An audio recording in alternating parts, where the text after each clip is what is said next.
First of all, thank you for the invitation to share a little bit about our work in Cuba.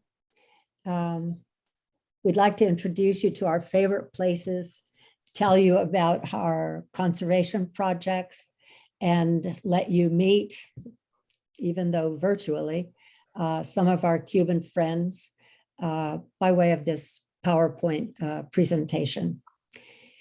The Friendship Association, as you can read on the screen, it was established in 2000. It's a nonprofit. We're a nonprofit charity. And our mission is to foster a spirit of friendship between the citizens of the United States and our neighbors to the south, Cuba. And we do that through educational exchanges, and we support meaningful projects that will benefit the Cuban people, and in particular, benefit the environment. As you all know, these have been very difficult times, but the Friendship Association has not been quiet. We continued to travel to Cuba during the COVID pandemic, and we even had to quarantine in Cuba on one of those trips. I was with Nana on that trip. And Nana Royer is one of our longtime St. Augustine members. She's traveled with us many times. She's a former Peace Corps member, volunteer, a master gardener, environmentalist, and an amateur birder. So Nana gracefully put together a PowerPoint presentation. And this PowerPoint presentation encompasses several separate trips. Cuba is a very, very long island, and it's dense with great natural habitats. It's practically impossible to visit everything and see every endemic bird, all 27 of them, on one excursion. So we put it all together. So we hope you'll join us on one of our future delegations. Meanwhile, Nana will present some of our past delegations. Nana? Thank you.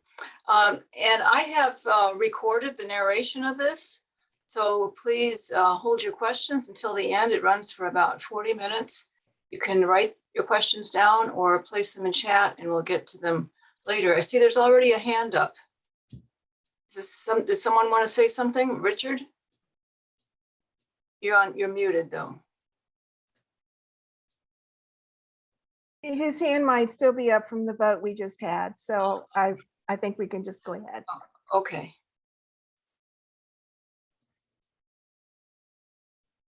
Cuba is roughly the size of Florida, 750 miles long and up to 150 miles wide. For Cuba, which has been called the jewel of the Caribbean, stakes of environmental protection are indeed high.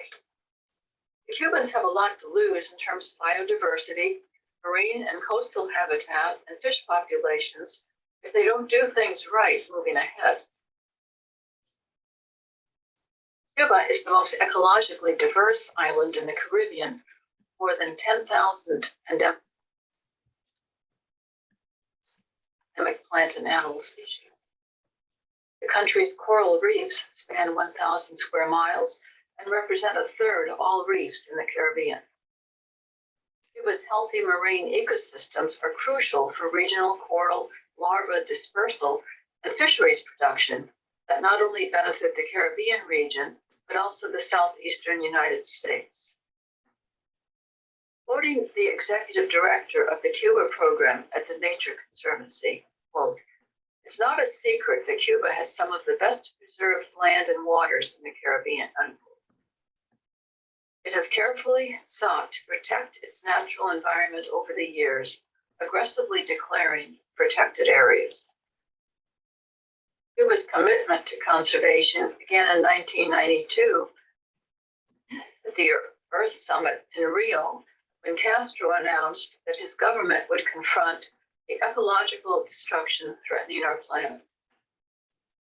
Since then, government management policies have required the Cuban government to protect 25% of its marine habitat from development. By contrast, the US has only protected 3 to 5% of its marine habitat.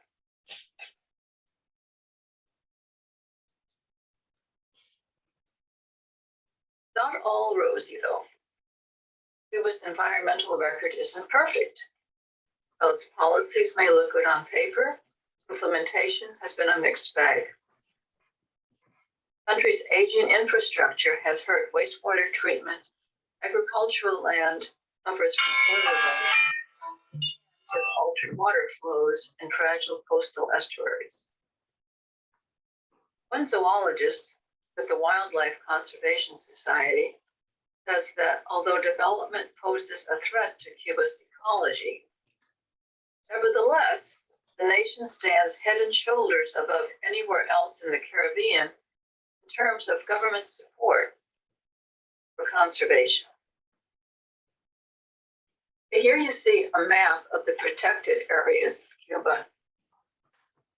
The little stars and lines that I've drawn here are for the purpose of showing the areas that I will be describing as we go along, and also indicate where our trips have gone.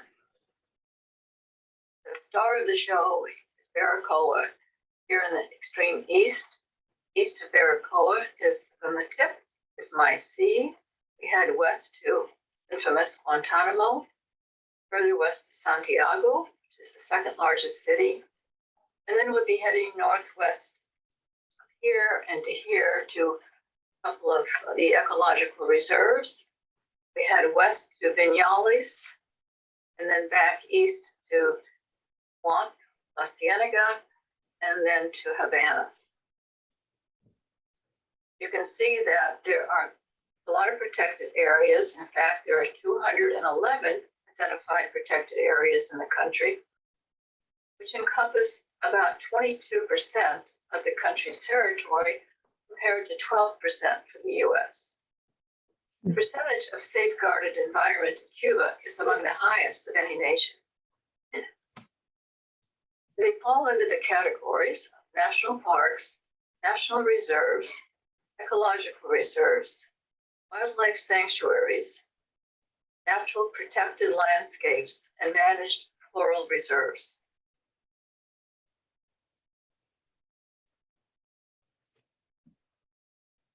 My favorite parts of the trips, which I've made with the Friendship Association, have been our visits.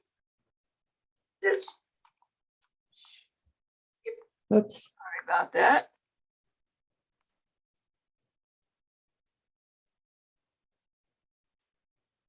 Here we are at the main entrance. Whoops. I'll just narrate this myself. My Yes, please. this one. My favorite trips have been to the natural areas, and this shows the town of Baracoa, which is kind of an informal sister city to St. Augustine. It has a fort comparable to the El Castillo in St. Augustine. It has a chocolate factory. So it is kind of like a sister city informally. Here we are at the main entrance to the Alexander Humboldt National Park, a UNESCO World Heritage Site. It contains 1,200 animal species, 1,000 plant species, and 80% of which are endemic. It holds the most plant density of any place in Cuba and the Caribbean.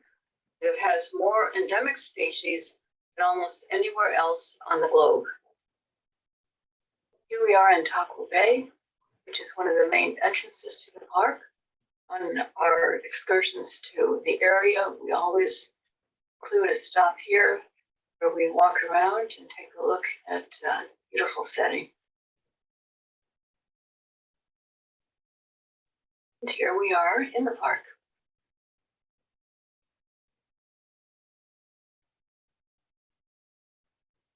And here's one of the stars, near threatened endemic gunlock's hawk.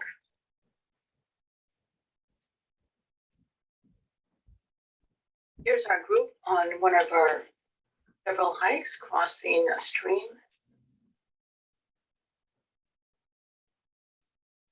This is the beautiful Polymeta snail found only in the eastern part of the island. And it's endangered because of its beauty. The local people over time have collected these shells, made them into necklaces, bracelets, and sold them to tourists. Currently, a campaign that's been underway for a few years now to try and teach the people, beginning with the children, the value in keeping these snails alive rather than killing them for jewelry. So hopefully some progress is being made in that regard.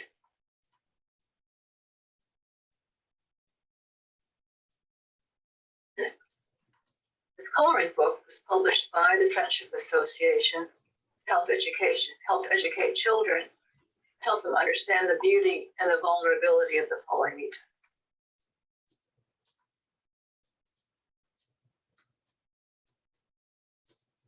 Just a walk in the park.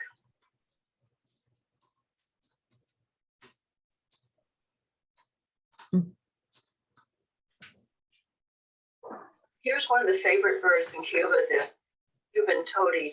They're a small, fat, very colorful bird.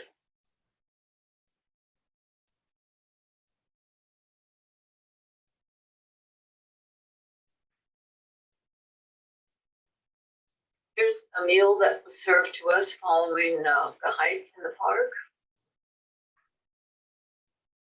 Our cook Maria and guide Indio.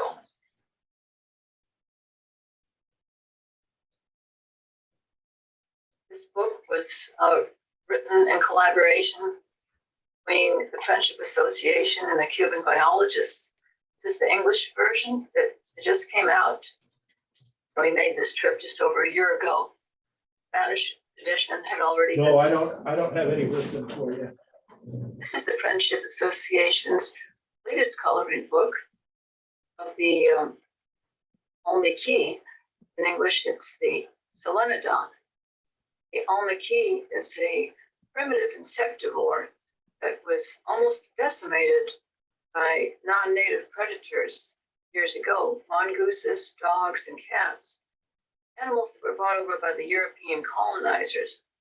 But one time they were considered extinct until one was captured in 2003.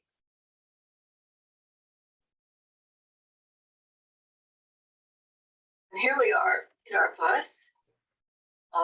We picked up 500 copies of this book, Secrets of the Park, in both English and Spanish, delivered them to the Humboldt Park office, where they were to be distributed to tourists.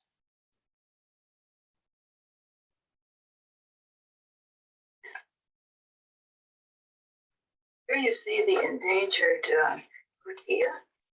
It's part of the rodent family, and it's the largest endemic land mammal in Cuba. Although currently widespread, researchers suggest that this ancient mammal might have survived and thrived in the past because there's no competition from other large mammals. It's been a part of the Cuban diet for centuries, although if they're going to continue to have Jutias in their ecosystem, they may have to eat less of them. And this coloring book is for children, advising them of the vulnerability of the Jutia. We are now in the town of Baracoa at the Aino Archaeological Museum, which was created with a lot of help from the Friendship Association.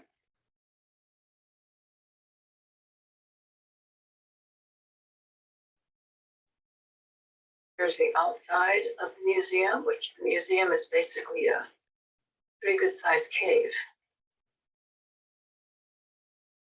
And the inside, where we have a few indigenous remains.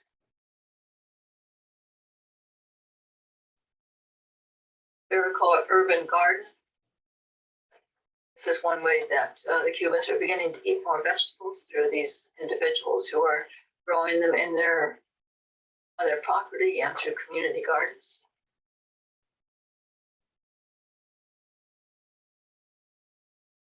This fellow also raises his own pig in the garden.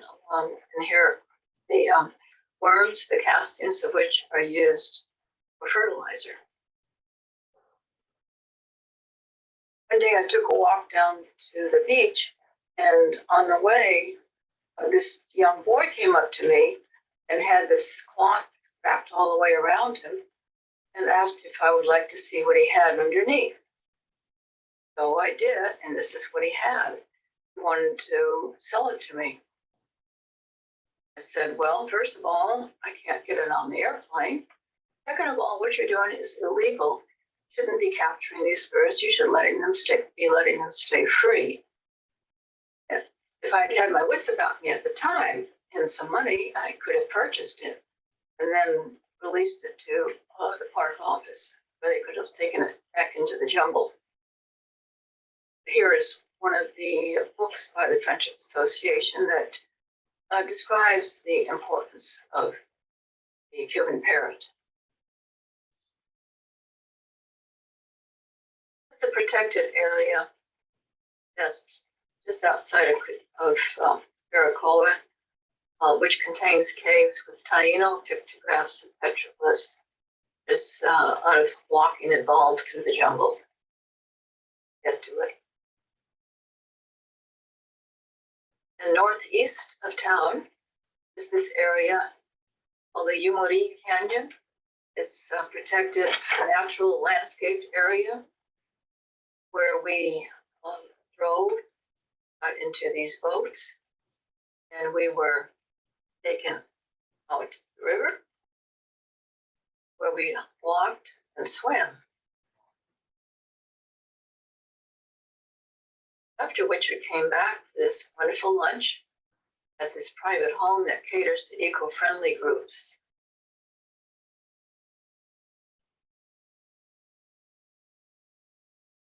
This is the view from the Yumuri River looking west. But what you're looking at is the landmark called El Yunque. El Yunque means anvil, A-N-V-I-L. And that's how you know you're near Baracoa.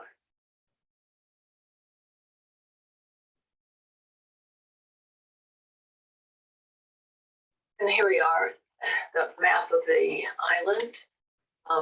And here's Humboldt Park, where we just were.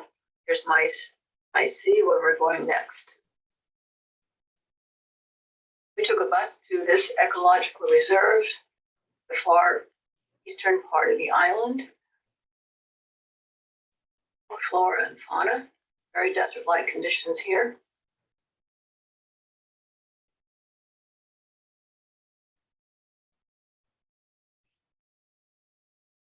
And you can tell that it is right on the ocean. We climbed the lighthouse for a beautiful view of the sea. And we observed one of the local fauna, a Brahma bull that is very well suited for this hot, dry environment.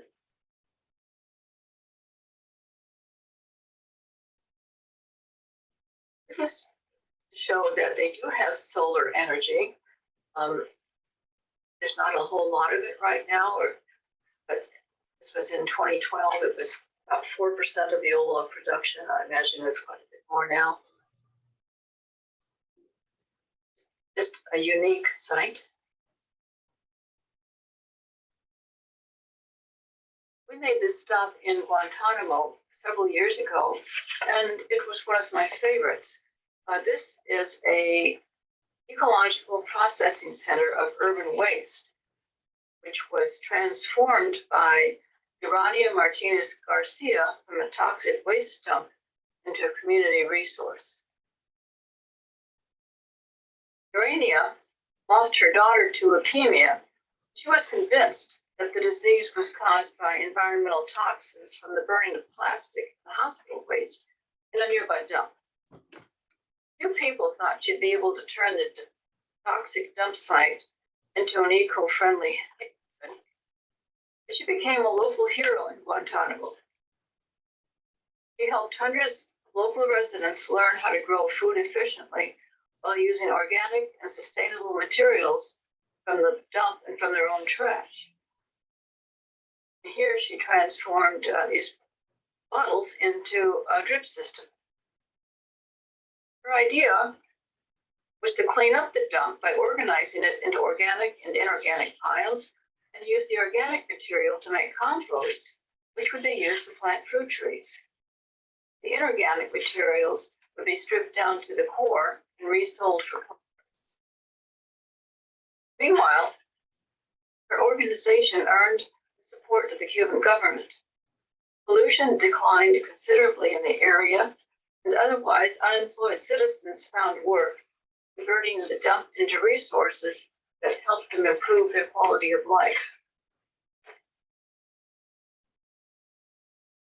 One of our local Friendship Association members, Christy Weeks, nominated Irania for an award with CNN, and she won an award in the category Defending the Planet, and with the award won a $10,000 prize.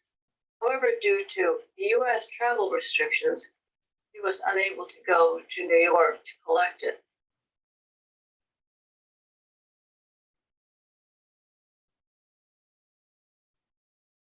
And here on our trip to the processing center, we each had the opportunity to plant a fruit tree. And here is my husband planting his. Here we are in Guantanamo again on our last trip, which was just over a year ago. And this was the presentation of the unveiling of a mural, the work of which was sponsored in part by the Friendship Association on the theme of freeing the caged birds. Quite a large mural, and more or less represents the mother bird who has been busy working her fingers to the bone, so she's lost all of her feathers and skin as she travels across the world on this giant bicycle, trying to free all the birds that are caged.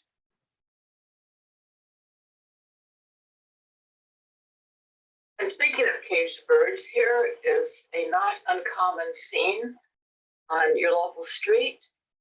When a Cuban family becomes more financially secure, one way that they can show this is by maintaining birds in cages, which is what's going on here. And here in the middle cage is the Cuban bullfinch. There is an education campaign proceeding, which is trying to teach people that this is not the best way to maintain the wild bird population.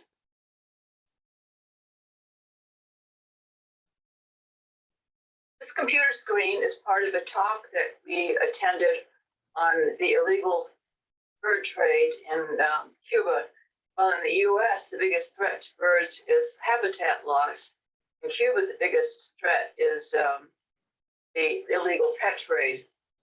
And here it shows how the bird is stuffed into a plastic bottle. You can see the eye sticking out here. The bottle is then attached to the person's leg so that they can walk through customs, hopefully undetected.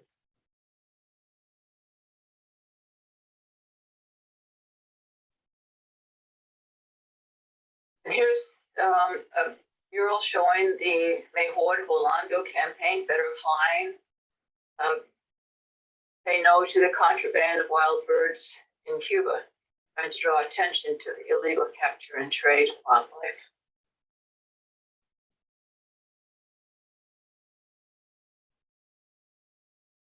And we traveled south to Santiago, the second largest city. This project, the collaboration between the Friendship Association, Optics for the Tropics, which distributes binoculars in the country, and the local school. In this project, kids are flying kites, and these kites are made from pages of the coloring books, which were contributed by the Friendship Association, and the children colored. Here, the local media is interviewing Joni Ellis, who is head of optics for tropics, and Soledad is an example of intercultural exchange. This is another bird mural, which says, more free, more beautiful, protect them. Mural in Baracoa. And this is a scene on the way by bus to Santiago, and went out to the area called San Piedra, which is part of Sierra Maestra National Park.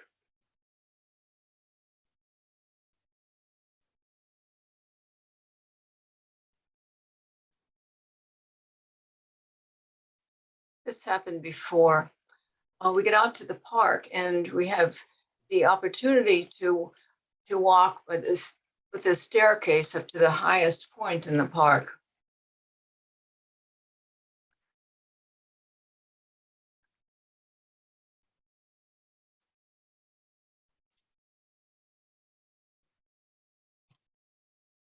And up at the top, you see a weather station. And here I am with up at the top with my roommate. And they say that on a clear day, you can see the lights of Haiti across the ocean in the neighboring republic. And this gal goes by president of Grand Piedra. She's been making this trip up to the top of the rock daily for 17 years, selling her handicrafts. And when we were there a little over a year ago, with COVID, there was no tourist trade to speak of. So she wasn't selling souvenirs, but she was started her own business down at her house, fixing meals for people who came by. And this is her lovely daughter down here who distributed these lilies to us after we had our meals.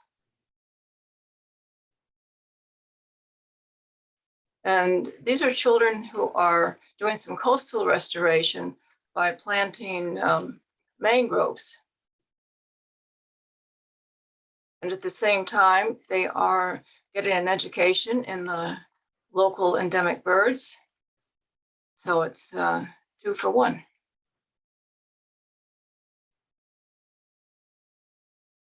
And here we are on the map, and we're going to be heading, if I have my place right, we're going to be heading up northwest up to the these different ecological parks.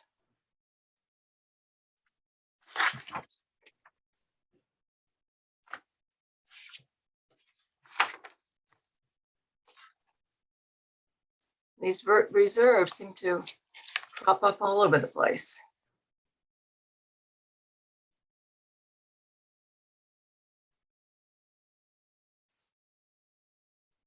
Here's the endemic Cuban catay.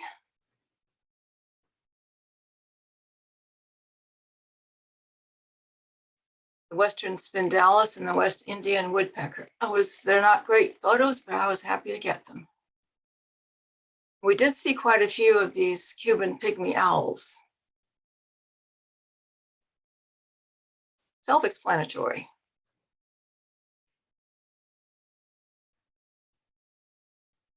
And this resource area breeds and raises Morgan, Arab, and Cuban horses for sale and uses the funds to manage a large area of palm savanna and forest habitat as a bird reserve, which is attractive to a lot of tourists.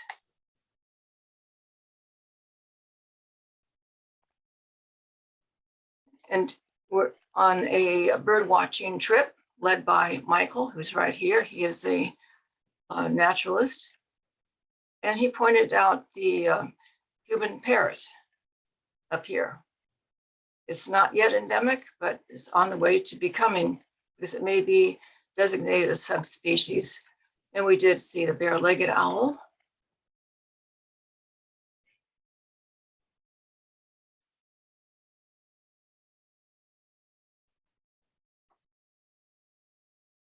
In this cave area we were able to walk through. I believe this is another one that we went through. And we're going to be heading up now towards Viñales National Park.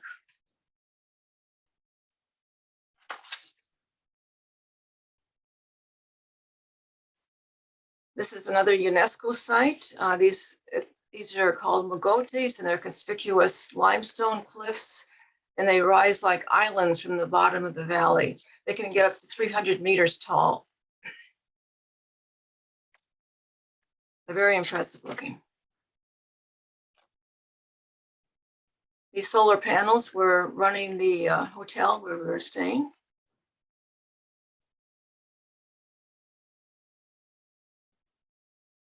And off we went on one of two horseback trips that we had, the Soledad in the lead, and we're heading out to visit the Viñales Valley. You can see the tobacco growing in the distance. We stopped at an organic farm.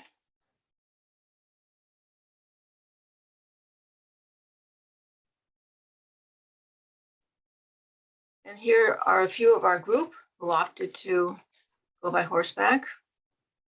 And I thought this was really unique. Here, this little house or shack, I guess you would call it. And here it's still being operated by a couple solar panels. And here we have the Cuba's signature crop, tobacco, with an image of Che Guevara in the back. He's an Argentine revolutionary, and his image is found on all sorts of tourist gear, hats and bags, especially t-shirts.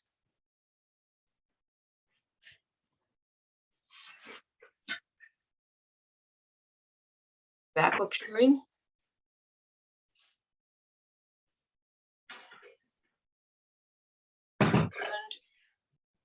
And then we headed back towards Cienega, the swamp. This is the largest national park in the country.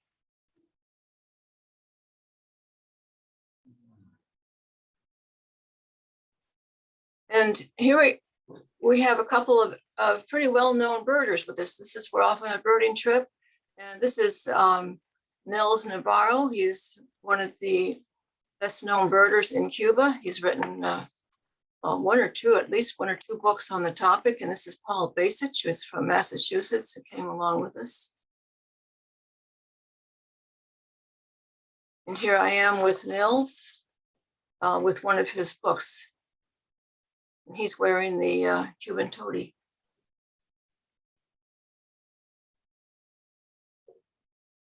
Now we go off on another horseback bird watching trip into the swamp itself.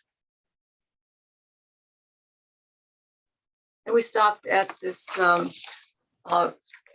agroecologic finca. And agroecology is similar to our permaculture, I would say. It's farming that centers on food production that makes the best use of nature's goods and services while not damaging those resources. And the idea is to link ecology, culture, economics, and society to foster a healthy environment for food production. These techniques played an important role in alleviating the food crisis in Cuba following the dissolution of the Soviet Union. And there is one of their recycling uses. This is bamboo that they turned into beverage cups. And Eddie, the owner, was so proud of his compost that he used on his garden crops. And this Cave of the Fishes, it's a small but imposing cenote, which is a sinkhole that's 72 meters deep. It's the deepest in Cuba, located near the Bay of Pigs.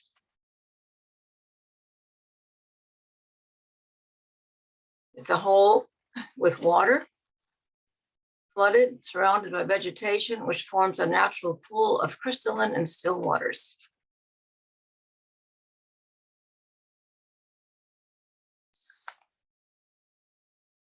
And here in this very area, we were able to see the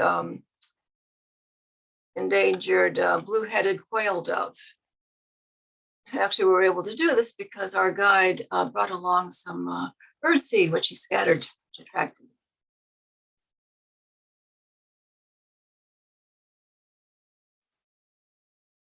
And we made a bus trip out to Las Salinas Peninsula, which is a great bird watching area. You can see there are a lot of flamingos, and we had a great bird watching station.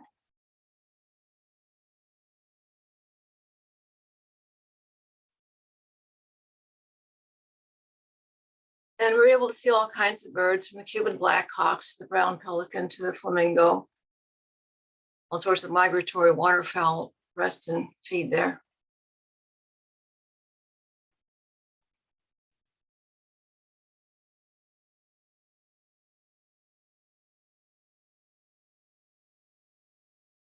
And here the biologists run an educational program for children to help instill the conservation ethic in the next generation.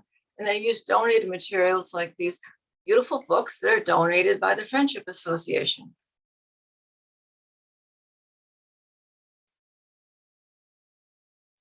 This was one of my favorite stops. We're still in the swamp area, and this man, Bernabe Hernandez, initially years ago was annoyed by all the people who came by wanting to see the birds in his backyard. And so he being the creative entrepreneur that he turned his backyard into an official tourist attraction where people could see the smallest bird in the world, the endemic Zunzuncito, or bee hummingbird.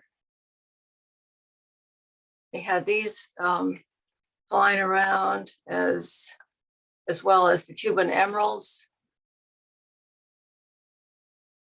the juvenile Cuban oriole, and this is the poster child of Cuban birds, the chocororo, or Cuban, also called the Cuban Trojan, and it's the national bird of Cuba. And this wonderful photo was done by our friend Michael Cañizares, who's, in addition to being a naturalist, is a great photographer.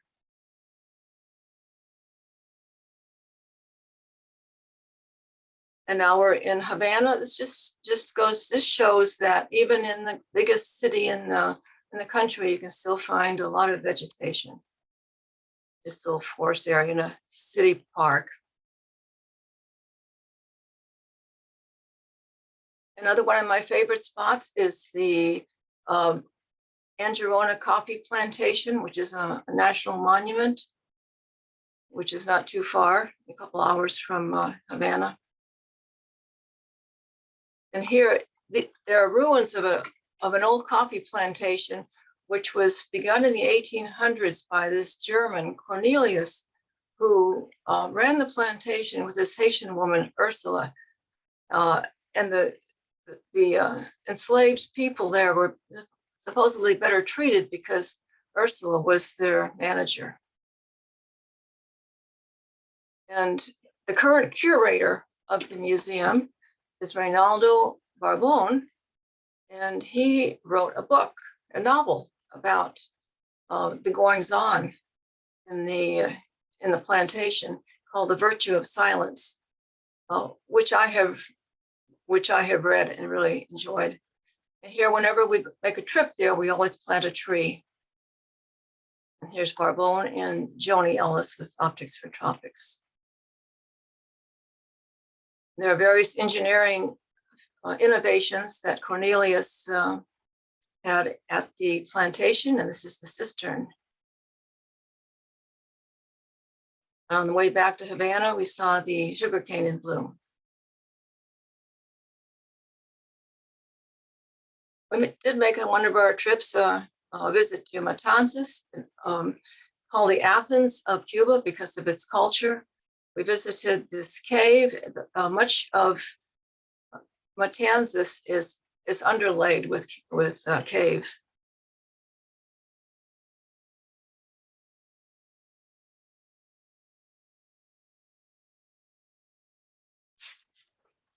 And we made a trip out to the Havana Botanical Gardens, which lies some distance from town.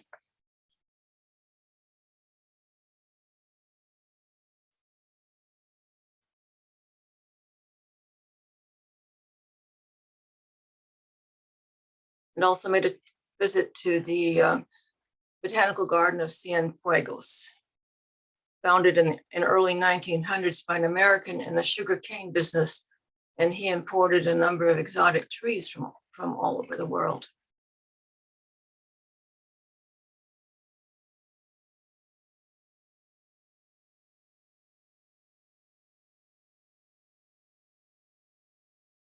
This is to remind all of us on the coast to say no to straws, please.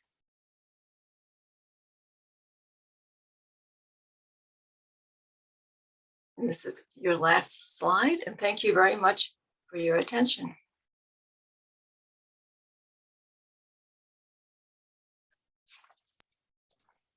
And that is So, Cuba in 30 minutes. thank you very much. Does anybody have any questions for Soledad or Reina? If you do, unmute yourself and ask your question.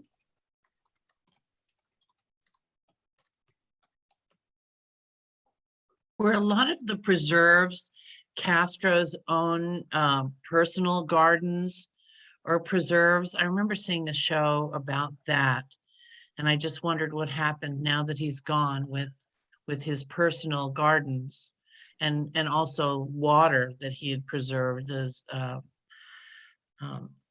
some of the coral reefs and things that were in his own personal preserve. Soledad, you want to unmute and tackle that?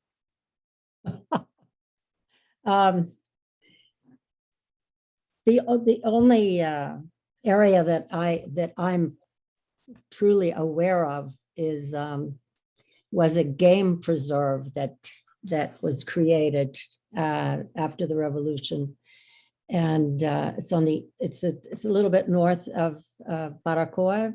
It's on the way to Moa, and they had brought in African animals for hunting. It was a hunting reserve. Now it's a protected area.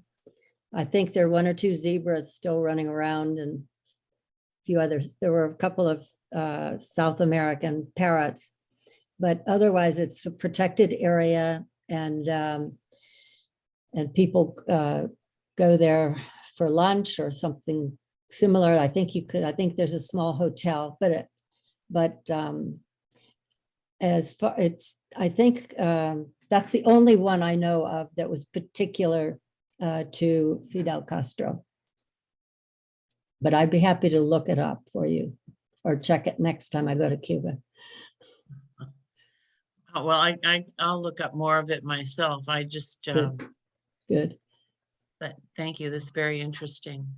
What's the best way to travel there now? I don't think we're allowed, right? Well, yes, we are. We've been going for over 20 years, and we've never been denied the possibility of going. The reasons for going have changed over the years, and we're talking about from the United States point of view. It's the United States that limits us from going to Cuba. Cuba has never closed the doors on tourists. So the United States has changed the rules. At the moment, we are not allowed to go as tourists. We are allowed to go in support of the Cuban people, which is what we do. We stay in private homes. We eat in private restaurants. We use independent guides. So as much as possible, it's a totally independent trip, and it's in support of civil society. It's perfectly legal. And we make 2, 3, 4 trips a year. I would say that's the best way to go. So Can I comment? I went there with my wife 4 years ago, and it's, I think that I would say exactly the same thing, that there's even organized tour groups that cater to Americans, and they fulfill the requirements of that the U.S. It's a Treasury Department actually that imposes the restrictions on travel. Right. And one of the we were going to travel under people to people, and then that one was taken away, and so they switched very quickly to support for the Cuban people. And there's some requirements that you have to meet, but that might be difficult to do on your own. But as a member of a group, I think you can do it. And we went with a private tour company, and I think it's a common misconception that travel to Cuba is not allowed right now. That is not true. You can't go by yourself and lay on a beach, but if you go with an organized group that meets those criteria, then that's allowed. And Right. from a birding standpoint, I would say that I had just a fantastic time. It was not a birding trip, but I studied up and I saw, I think, 5 of the endemic species, 3 of the ones that were highlighted in the trogon, the toady, and the blue-headed dove in the same place in the Cave of the Fishes. That's where we Oh, great. Yeah, that was a beautiful place. And we went to Viñales and didn't get as far east, but it was a fantastic trip. So love to go back. Great. So we have a question from Tina. What times of year are best to travel to Cuba? That's a great question. In terms of birding, well, let me start. In terms of the weather, the best time is December, January, February, March, in early April. Otherwise, it gets really hot. It gets really hot. And I've noticed that groups have a hard time with the heat, especially if you're birding and you're walking around, taking hikes and things like that. It gets really hot, and we've had people get sick and get dehydrated and things like that. So we do most of our delegation work is between December and April. We do trips outside of that when we're going to conferences or meetings or other things, like Birds Caribbean had their meeting in July because that's when they have their meeting, and it was fine, but it's very hot. The birds, it's also January, February, March, April are the best time to see birds. If you want to see migratory birds, then you might want to come in October, September, October, or April, May. But, in general, then May is the rainy season. So May, June, July are hot and rainy. So those are variables in terms of when you want to go. And again, it depends on what you want to go for. But I would say try to go during the winter, our winter. And anybody else have a question they'd like to ask? I noticed that you mentioned solar power, and it looks nice. I'm worried about the vulnerability to hurricanes. So do they worry about what happens when it gets windy? I don't know that we know the workings of that. Yeah. I don't have an answer for that either. And they must plan for it, but I don't know what they are. Okay.